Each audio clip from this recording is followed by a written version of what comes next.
Baik, Assalamualaikum warahmatullahi wabarakatuh. Salam satu hati Indonesia, salam satu hati Farmasi Indonesia, dan salam Pancasila. Mudah-mudahan kita selalu berada dalam lindungannya dan dalam semangat marwah mempelajari ilmu-ilmu kefarmasian. Baik, dalam hal ini kita berkesempatan dalam membahas pembahasan terakhir bersama saya dalam chapter yang keempat, yaitu tentang akne. Tentunya ini juga akan berhubungan dengan sediaan dengan akne ya. Kita akan belajar tentang anatomi, fisiologi secara sepintas untuk memahami secara terintegrasi ya antara produk dan penyakitnya. Memang sedikit berhubungan dengan penyakit, jadi sehingga bisa disebut juga ini adalah sebagai kosmetik ya. Jadi setelah kita mempelajari chapter pertama tentang prinsip umum, prinsip kedua tentang humectant atau moisturizers, di sana maksudnya secara umum, kemudian lanjut dengan sunscreen, dan ini adalah akne. Semuanya adalah hal yang saling berhubungan. Baik, tentu kita tidak usah bingung lagi apa itu akne. Akne itu jerawat, dan nanti akan berhubungan dengan sediaan obat jerawat ya. Ya, sediaan jerawat lah ya, seperti itu. Akne, siapa yang tidak kenal akne? Bahkan ketika saya muda, bahkan sekarang masih menderita akne. Nah, ini berarti adalah apa? Adalah hormonal yang terus aktif ya. Jadi adik-adik sekalian masih menderita akne, mengalami akne, berarti ada pengaruh dari hormonal. Memang pada dasarnya prinsip akne adalah suatu penyakit ya inflammatory ya. Jadi terjadi pada hair follicle atau folikel rambut dari struktur kulit yang berhubungan dengan kelenjar minyak ya. Seperti yang sudah dijelaskan oleh dokter spesialis kulit dokter Dwi Indira ya. Mungkin kalian telah banyak mempelajari tentang anatomi dan fisiologi kulit lebih detail ya. Di sini kita tentunya jangan melupakan bahwa kulit itu mempunyai bagian, ada folikel rambutnya, kemudian ada kelenjar lemaknya di situ, kelenjar minyak ya. Jadi itu akan menghasilkan minyak dan berhubungan dengan hormon, dan sehingga menimbulkan perubahan-perubahan mengaruhi sekresi hormon yang berlebihan dan menyebabkan akne. 85% ya dialami oleh pemuda. Maksudnya anak-anak muda yang dewasa gitu ya.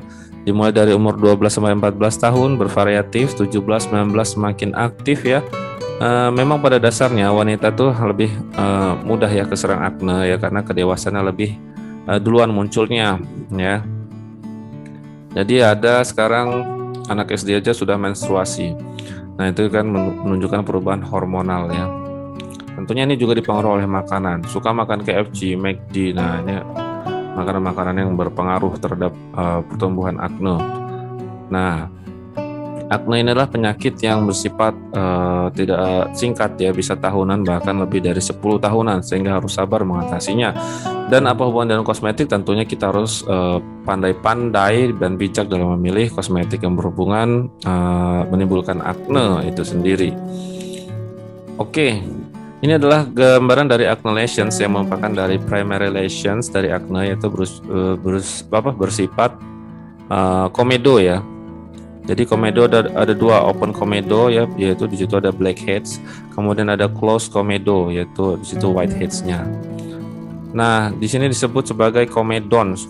Nah ya, secara memang medical term disebut komedo, dan plural susah ya. Itu komedon sebutnya. Oke lah, kita bahasanya komedo aja lah ya, ini istilah dalam medisnya biar mempermudah kita. Dan itu adalah basic acne lesions ya. Apa sih ya lesi-lesi lain yang ditimbulkan oleh acne? Ada 4 pokok, yaitu satu, kita singkat aja, yaitu PPNC. Nah, PPNC apa tuh? Papules, pustules, kemudian nodules, dan cysts. Ya, ini adalah tingkatan-tingkatan dari lesi-lesinya berdasarkan derajat keparahannya. Yaitu papules, di situ bisa dilihat yaitu masih kecil. Jadi lesinya masih kecil, diameternya sekitar hampir 1,5 cm, kemudian warnanya pink red color. Kemudian kalau pastul yaitu dia lesinya mengandung pus atau nanah.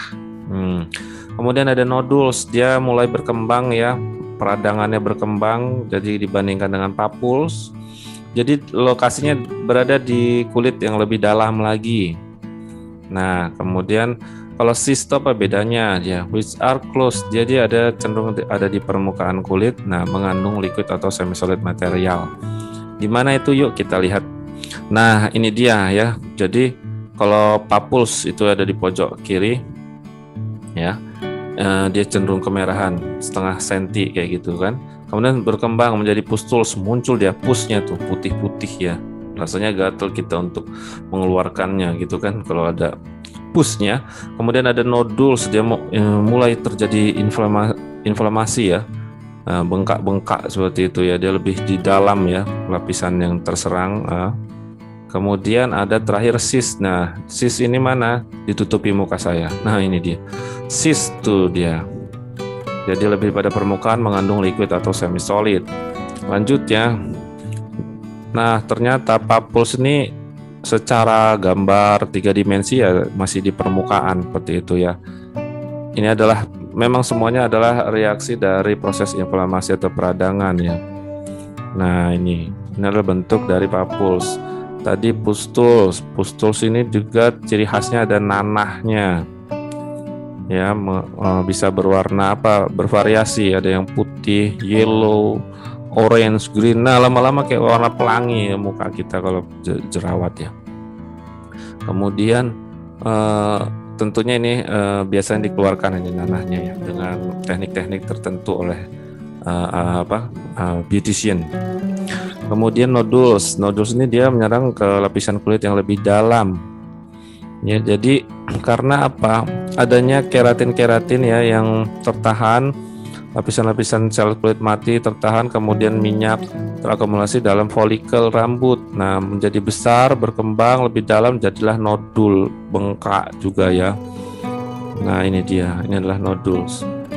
Kemudian cyst ya, seperti yang tadi ya, lebih kepada cenderung permukaan.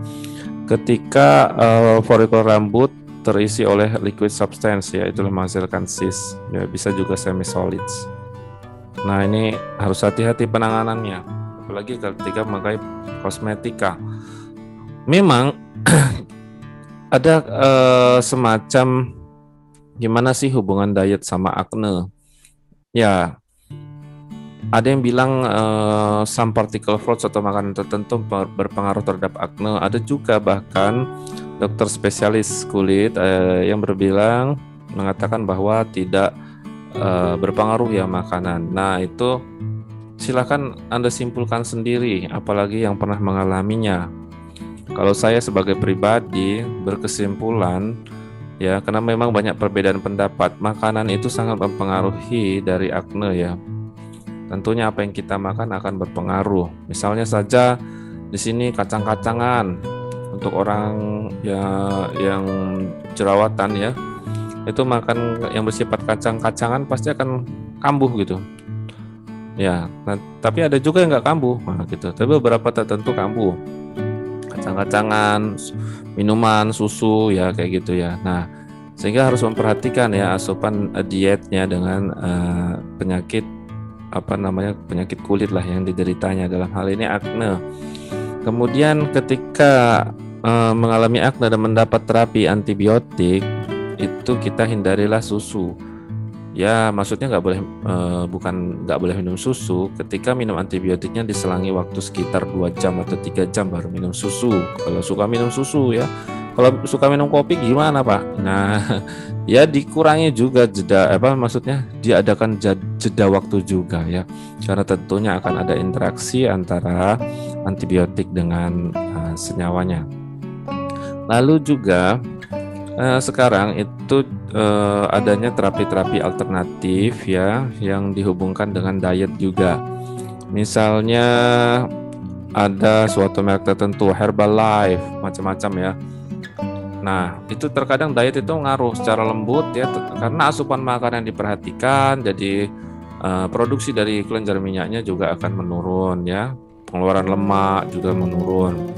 Nah, tentunya ini harus didampingi juga dengan perawatan medis ya.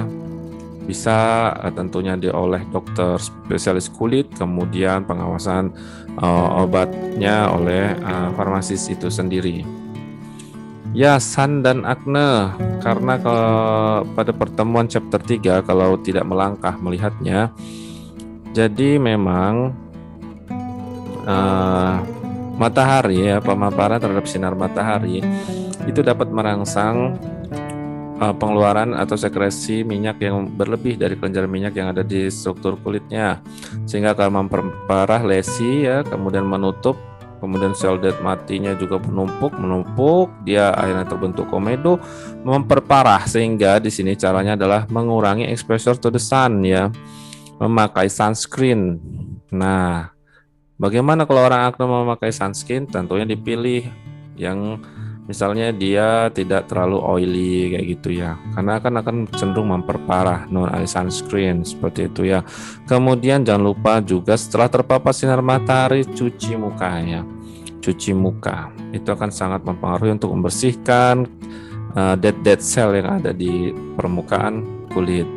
Oke, akne juga sangat berhubungan ya. Ini luas karena dia luas sekali ya akne dan tidak mudah, banyak, sehingga kosmetik itu sangat hati-hati ya.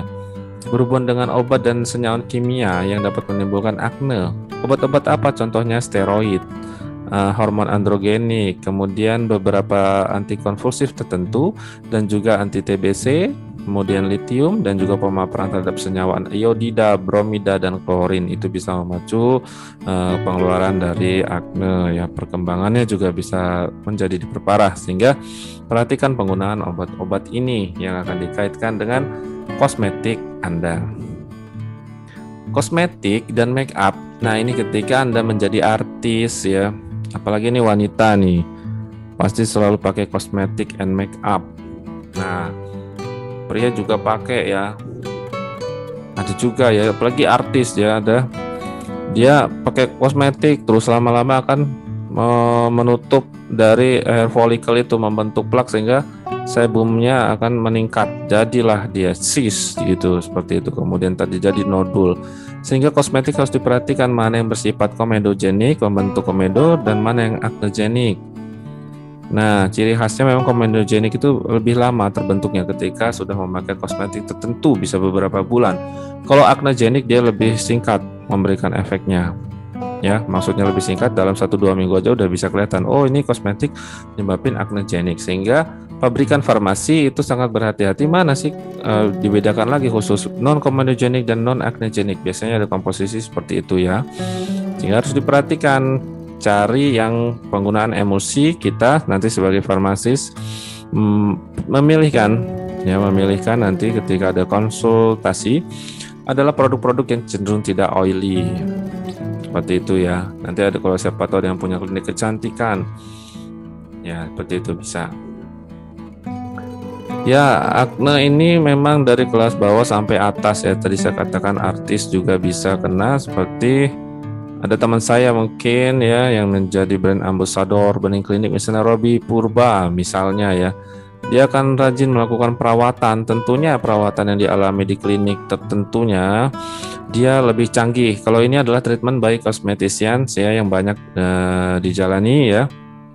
Di sini ya, misalnya dia dengan penghilangan komedo, sehingga ada komedo ekstraktor ya. Biasanya cosmetician itu dia menghangatkan, membersihkan, kemudian memencet keluar dengan hati-hati, dengan steril. Tujuannya apa? Untuk mencegah inflamasi dan infeksi dari komedo, sehingga akan menghambat pertumbuhan komedo-komedo baru, meskipun dia muncul ya, biasanya kaitan tadi dengan hormon, dengan makanan. Kalau di klinik-klinik yang canggih tentunya masih aja ada ya namanya facial kayak gini, kemudian kombinasi pastinya terapi sekarang terkini adalah laser ya, kombinasi, tapi tetap ada perawatan krimnya. Perawatan apakah krim malam, krim siangnya ya, mengandung SPF atau tidak. Nah, tadi treatment by cosmetician, yang ini adalah dilanjutkan dengan by dermatologist. Biasanya dokter spesialis kulit dan kelamin tentunya, atau dokter kecantikan yang punya sertifikat khusus. Bahkan sekarang berkembang farmasis juga sudah ada ya, di Lampung ada juga yang seperti itu, dia membuat kosmetik sendiri. Nah, ini adalah dermatologis, tentunya memperhatikan senyawa-senyawa yang bisa diaplikasikan pada kulit pasien itu sendiri, sehingga di sini haruslah konsultasi ya ke dokter. Nah, biasanya bisa digunakan sediaan emulsi, suspensi, aqueous solutions atau alcohol solutions. Dan tentunya sediaan ini bisa menyebabkan kulit menjadi kering, sehingga penggunaannya harus diperhatikan ke tempat yang mengandung lesi aja dulu, nyebabin nggak kering. Nah kalau nggak baru kosmetik ya atau sediaan yang ini ya khusus ini baru bisa diperluas penggunaannya di keseluruhan muka, leher dan lainnya. Seperti itu ya. Jadi harus konsultasi juga, bisa konsultasi dengan apotekernya. Sekarang banyak suami dikasih juga ya. Kemudian senyawa-senyawa apa yang biasa digunakan dalam racikan obat jerawat ataupun yang sudah tersedia secara pabrikasi, yaitu mengandung asam salisilat sulfur resosinol. Ya ini pasti familiar sekali ya karena kita pernah muda, kecuali mukanya yang bening nggak pernah ada akne. Apa itu asam salisilat? Nah itu dia bersifat sebagai antibakteri meskipun ringan ya masih ya. Ketiga senyawa ini masih ringan dan juga mempunyai efek kering terhadap kulit ya, menyebabkan kulit kering dan iritasi juga. Tapi meskipun di sini dikatakan sudah jarang digunakan, tapi kenyataannya masih banyak ya diproduksi karena terkadang lebih efektif. Misalnya saja sulfur untuk pengeluaran jerawat yang ada pusnya itu lebih mudah ya. Karena mereka bersifat keratolitik, jadi membersihkan keratin substance di skin ya, sehingga menghilangkan material-material yang memplak up pembukaan pada folikel rambut itu sendiri. Nah itu dah karakteristik dari ketiga ini yang sangat familiar. Kemudian meningkat lagi kepada alpha hydroxy acids atau disebut AHA. Ya AHA ini juga terkenal sekali sebagai chemical exfoliant, pengelupas ya. Jadi dia akan memperlemah adesi ya antara sel-sel mati yang ada di lapisan kulit dan pertumbuhan sel di situ di kulit, sehingga mencegah plugging up lagi penutupan dari folikel rambut sehingga terhalanglah pembentukan komedo. Nah tentunya penggunaan AHA ini karena dia sebagai exfoliant harus hati-hati dari low concentrations ya, jangan langsung tinggi, tentunya akan bisa menyebabkan iritasi nantinya. Lanjut adalah benzol peroxide. Ini juga adalah sediaan terkenal dan banyak, bahkan ada jual online juga, contohnya benzolak. Nah ini adalah suatu antimikroba ya yang mengoksidasi bakterial protein, sehingga dia ketika diaplikasikan dia akan mempenetrasi folikel rambut dan mengurangi populasi dari bakteri yang ada di daerah folikel itu, sehingga dia berfungsi aktif sebagai antibakteri ya, antimikrobial. Nah, dia juga bersifat sebagai keratolitik efek. Banyak sediaannya ya. Nanti bisa dilihat apa yang mengandung benzol peroxide. Sediaannya bisa berupa di situ, bisa dikatakan krim sampai di dalam sabun juga untuk akne. Konsentrasinya bervariasi 2,5 5 sampai 10 dan disarankan menggunakanlah benzol peroxide dari konsentrasi yang rendah dulu ya, supaya tidak terjadi iritasi. Kemudian antibiotik juga eksternal juga digunakan, yaitu erythromycin, clindamycin, dan tetracycline. Ini yang familiar sekali ya. Kalau sediaan antibiotik yang topikal, misalnya clindamycin sudah ada sediaannya dan sudah banyak terjual. Ya, keefektifannya tergantung, ada yang cocok, ada yang tidak cocok. Contohnya adalah Mediclean contohnya ya. Ya bisa dilihat. Saya bukan sponsor ya. Kemudian ada komponen aktif retinoic acid. Ini menyerupai vitamin A. Intinya dia memperbaiki cara kerjanya ya, memperbaiki kecepatan reproduksi dari sel di dalam folikel rambut. Jadi mencegah pembentukan komedo intinya dia ya, seperti itu. Nah, jadi memperbaiki regulasi sel di situ. Dan ini ditujukan biasanya untuk akne-akne yang tidak menyebabkan tidak ada peradangan. Sediaannya tentu bervariasi ya, dari larutan, krim sama gel retinoic acid ini. Ada sediaan terkenal juga ya mengandung retinoic acid. Tapi saya tidak boleh menyebutkan merek terus lah ya. Jadi konsentrasinya dari 0,025 sampai 0,5% ya. Dimulailah dari yang rendah lagi. Nah, retinoic acid ini ternyata bisa memacu sensitivitas kulit terhadap paparan matahari, sehingga digunakan waktu malam, dan juga dia juga bisa digunakan untuk prevent aging ya, mencegah penuaan dini dan untuk mencerahkan dark spot. Nah, dark spot yang disebabkan oleh sun exposure atau bekas jerawat seperti itu ya, sehingga banyak diresepkan dalam racikannya. Ya, seperti itu. Dan di sini kita bisa ngeracik sendiri juga sih ya kalau mau berbisnisnya. Seperti itu ya, retinoic acid. Kemudian ada adapalene. Adapalene yang juga ya mirip-mirip lah sama retinoic acid dan harus diperhatikan ya, karena Dia juga skin sensitivity sehingga penggunaannya tipis-tipis saja ya. Banyak digunakan pada waktu malam hari dan kita sebaiknya kalau cara memakainya cuci muka dulu baru digunakan. Jadi mengobati jerawat untuk mild to moderate ya, ringan sampai sedang dan konsentrasinya 0,1%. Kemudian ada topical retinoid itu yaitu adanya tazarotene dan isotretinoin. Memang banyak nggak digunakan, dia nggak di-approve di beberapa negara karena cenderung keberbahayaannya.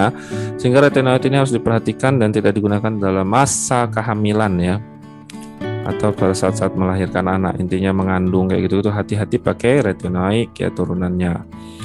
Kemudian ada asam azialat, sebenarnya secara natural terbentuk dalam tubuh tapi sudah ada sintetisnya dan dia digunakan sebagai antibakteri dan antiinflamasi. Itu adalah contoh sediaannya ya. Diproduksi oleh PT Veron kalau tidak salah dan kadarnya 20%. Nah, ini juga cukup efektif ya sebagai untuk pengobatan non-inflammatory maupun inflammatory acne lesions. Ya, jadi prinsipnya sama ya, dia juga meregulate turnover dari sel dari folikel sama kayak retinoic acid sehingga terhalanglah pembentukan dari komedo. Lalu ada yang topical ya, jadi berbahas tentang seperti kayak farmakoterapi jadinya. Karena ya begitu ya, jadi ketika mengalami ketidakcocokan pada kosmetik, nanti nyambungnya ke sana seperti itu ya. Karena ada wawancara yang harus kita perhatikan. Sehingga ada juga nih ya, orally administered medication secara oral, tadi secara topikal, ini secara oral. Antibiotik yang banyak digunakan adalah tetracycline, erythromycin. Nah, golongan tetracycline banyak digunakan minocycline dan doxycycline dengan dosis biasanya ya 1 kali sehari. Kalau minocycline 50 mg, kalau doxycycline biasanya 100 mg per hari, bisa sampai 2 minggu ya. Seperti itu ya, sampai 2 minggu nanti bisa diamati perkembangannya. Tapi hati-hati ya, karena tetracycline ini contohnya banyak manfaat, banyak mudarat juga. Jadi harus hati-hati. Itu yang paling digaris hitamkan adalah tetracycline tidak boleh digunakan selama kehamilan atau menyusui ya. Karena dia berbahaya sehingga kita harus ketika ada orang konsultasi kosmetik. Nah, kita harus juga memperhatikan obat-obat apa yang dia konsumsi. Pemaparan terhadap sinar matahari juga harus dikurangkan ketika mengkonsumsi ini. Kemudian ketika sudah mengkonsumsi ini, karena dia bisa membahayakan mukosa setelah makan, maka tidak boleh bersandar selama 30 menit. Kemudian juga tidak boleh dibarengkan dengan susu ya. Dan juga bahaya untuk anak-anak ya. Jelas ini ya, untuk hamil karena bisa menyebabkan malformasi dari embrio. Sering sekali dia juga bisa menyebabkan kepala pusing. Begitulah efek-efek samping dari obat yang adik-adik bisa pelajari sendiri. Kemudian ada hormonal preparations. Ini khusus untuk wanita, banyak digunakan obat hormon ya, seperti contoh yang di samping. Estrogen ya, mengandung estrogen, contohnya ethinyl estradiol, dan juga anti-androgenic substance ya, contohnya sipoteron asetat. Nah, ini juga biasanya digunakan memang oleh dokter spesialis kandungan untuk mencegah kelebihan pertumbuhan rambut pada wanita yang hormonnya terlalu membludak. Kemudian ada isotretinoin ya. Di luar negeri sediaannya banyak akutan atau akutan dengan dosis tertentu. Ini sudah digunakan lebih dari 30 tahun ya. Aman sih, tapi harus hati-hati ya menggunakannya dengan dosis dan pengawasan yang ketat. Bagaimana cara kerjanya? Dia mengurangi ukuran dari kelenjar sebaceous, mengurangi aktivitas sebaceous gland, kemudian menurunkan populasi bakteri di dalam folikel, menurunkan inflamasi di dalam folikel. Nah, dan seterusnya memperbaiki rate of regulation dari sel dari folikel itu. Nah, itu adalah kelebihan-kelebihan dan mekanisme kerja dari isotretinoin. Jadi ketika jerawat-jerawat yang sudah tidak mempan lagi dengan terapi apa-apa, nah inilah isotretinoin inilah solusinya. Tapi harus hati-hati. Dia diawasi jangan digunakan selama masa pubertas ya, before puberty maksudnya. Kemudian tidak boleh untuk selama kehamilan, menyusui ya. Kemudian saat menjalankan skin peeling, pada saat menjalankan terapi-terapi by laser, by wax ya. Jadi tidak boleh ketat sekali nih. Dia karena bisa mempengaruhi perubahan dari mood, menyebabkan depresi, menyebabkan gangguan visual, kepala pusing.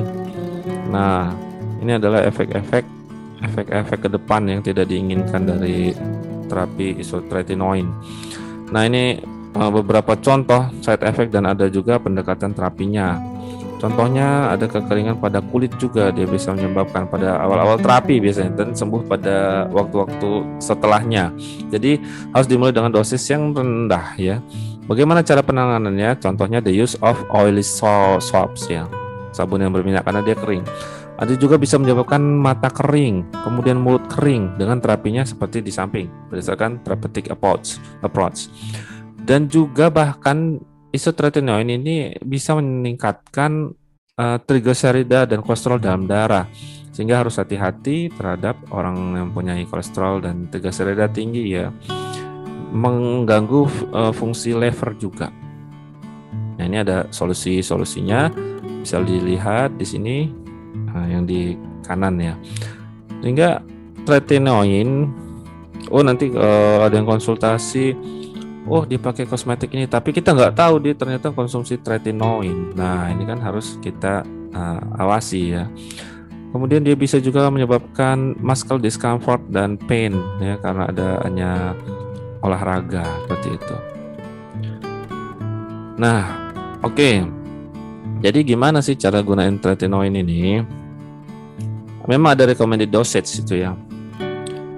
Karena pada awal terapinya mungkin aja menyebabkan mulut kering ya, kulit kering ya, itu dijalani dulu sambil diawasi, tapi lama-lama dia sembuh. Kemudian dosisnya itu total cumulative dose-nya yaitu 120 mg per kilogram berat badan. Ingat ya ini ya dosisnya. Nah, ini harus diingat. Kemudian contohnya pada pasien yang 60 kg beratnya, sehingga dosis dia kumulatif maksimal adalah 7.200 mg. Sehingga ketika dia menjalani secara oral dosis 40 mg sehari ya, ada sedianya 20 mg, maka dia 2 tablet. Nah, ini dalam sekali sehari 40 mg ini, maka dia treatmentnya hanya boleh sampai dalam waktu 6 bulan sampai 7.200 mg tadi. Nah, oke, jadi direkomendasikan pada dosis-dosis yang lebih rendah dulu karena keberbahayaannya tadi. Meskipun dia nih efektif, ya, jadi banyak yang jerawat sudah tidak bisa ditangani oleh apapun, di terapi ini sembuh dan tidak balikan lagi. Meskipun balik lagi, tapi tidak parah gitu ya. Tapi sekarang tentunya banyak pilihan-pilihan ya, cenderungan aman, entah itu natural atau tidak. Itulah kenapa ada kosmetik yang berdasarkan bahan alam juga ya. Jadi kesimpulannya dalam farmakoterapi kosmetik acne ini, acne itu bisa dibedakan menjadi acne yang ringan, kemudian acne yang moderat tuh berat. Untuk acne yang ringan, terapi utama komedonya itu berdasarkan topical treatment dengan menggunakan tadi topical asam salisilat, sulfur, resorcinol, asam retinoat, AHA. Kemudian ketika ada lesi-lesi tertentu seperti papul, pustul, bisa menggunakan antimikroba dan topical antibiotik. Bagaimana untuk acne moderat sampai sedang, bisa menggunakan antibiotik sistemik ya, kemudian kontraseptif pills terkadang, dan isotretinoin yang terakhir. Atau sekarang bisa juga dengan terapi-terapi teknologi yang tinggi seperti laser, CO2, ada menghilangkan pori-pori yang bolong-bolong dengan mikrodermabasi, tentunya dengan biaya yang tidak murah ya, bisa hampir berjuta-juta lah ya sekali terapi ya dengan itu. Oke, jadi memang acne ini harus dipahami secara keseluruhan, karena terkadang di mana letak aknenya adalah mewakili di mana fungsi organ kita sedang terganggu. Seperti nomor 1 adalah nomor 2 dan nomor 3 ya. 1, 2 itu digestive system kalau ada akne di situ. Kalau di dekat tengah berarti levernya terganggu. Kemudian dekat pipi nomor 6 respiratory systemnya terganggu. Di dagu daerah perut atau pencernaan. Di kolon nomor berapa? 9, dan nomor 8 itu gangguan hormon. Ini adalah dihubungkan dengan sistem organ ya, fungsinya. Ini terkadang mencerminkan gitu ya. Jadi perhatikanlah hubungan antara fungsi organ dengan Akne timbul di daerah mana? Oke, demikianlah kuliah kita atau pencerahan kita, pembahasan tentang akne dan sediaannya, yang tentunya sediaannya bisa masih banyak. Kita kategorikan bagaimana secara pabrikasi. Nah, itu bisa dilihat ya, karena produk-produk pabrik terkadang ya cuma seperti itu aja. Dan identifikasikan jerawat kamu yang mana ya, fungal akne, pustule, sistik akne, atau papul. Demikian, mudah-mudahan bermanfaat. Terima kasih. Wassalamualaikum warahmatullahi wabarakatuh.